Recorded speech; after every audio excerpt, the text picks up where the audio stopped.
Well, I was born in Indiana, spent most of my early years in Winnemac, single mom with 5 kids.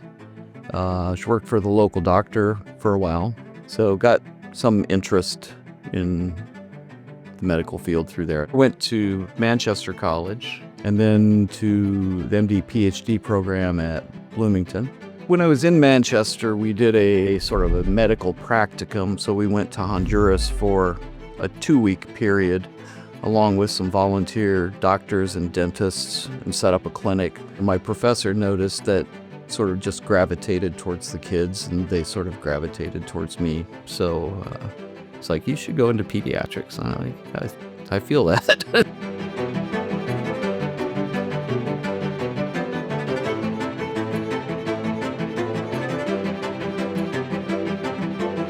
As I was taking care of kids, I realized that there are children with chronic blood diseases that don't have cures, sometimes not even very effective treatment.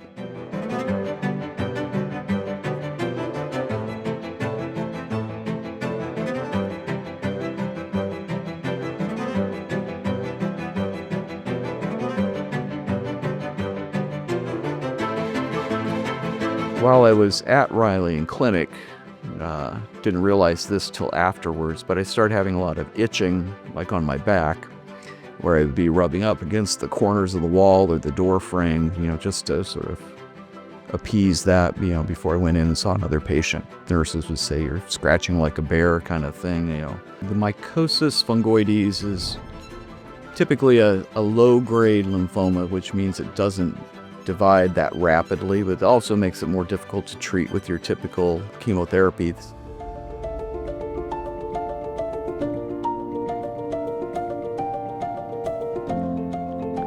I've done over 400 treatments in the 5 years. I went for a number of years just doing the phototherapy before it transformed. It picked up some extra mutations, presumably, and transformed into a more aggressive form called large cell lymphoma.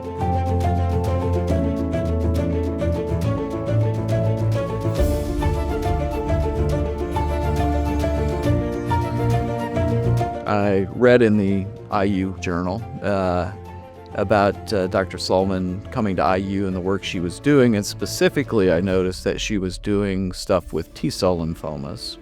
So I came to IU in the fall of 2021, equipped with a massive body of evidence that cellular and immune therapy can cure cancer. I was hoping to put together a team to do just that.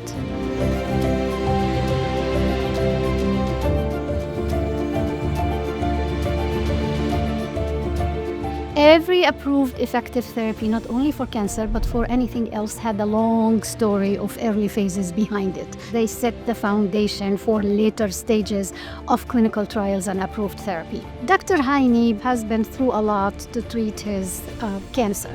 Being a physician who really believes in early phase clinical trials and in clinical research, let him really explore how we can help him and how he can help other people afterwards by taking this very early phase product from our labs.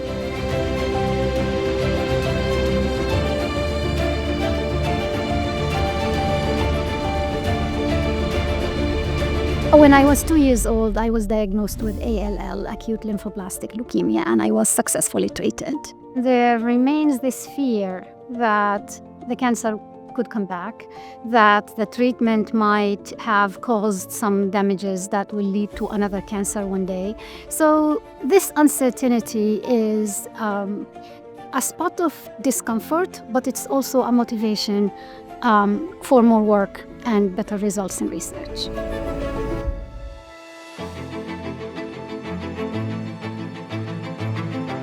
Philanthropy not only provides funds for the work, it also provides the great spirit of that people believe in clinical trial. Because we have seen good results, we have been very successful in manufacturing each and every patient apheresis product that we got.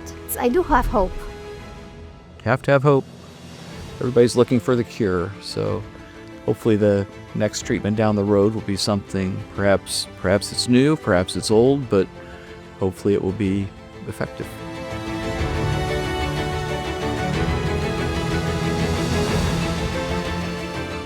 I will now run into patients in the waiting room, waiting to check in. And periodically, I'll be hit with a, "Hey, Dr. Heiny, what are you doing here?" kind of thing. To have them still recognize me walk in the waiting room is rewarding. Good to get back in touch a little bit and know that they've made it. They're still out there. And to me, incurable just means you haven't found the right medicine yet.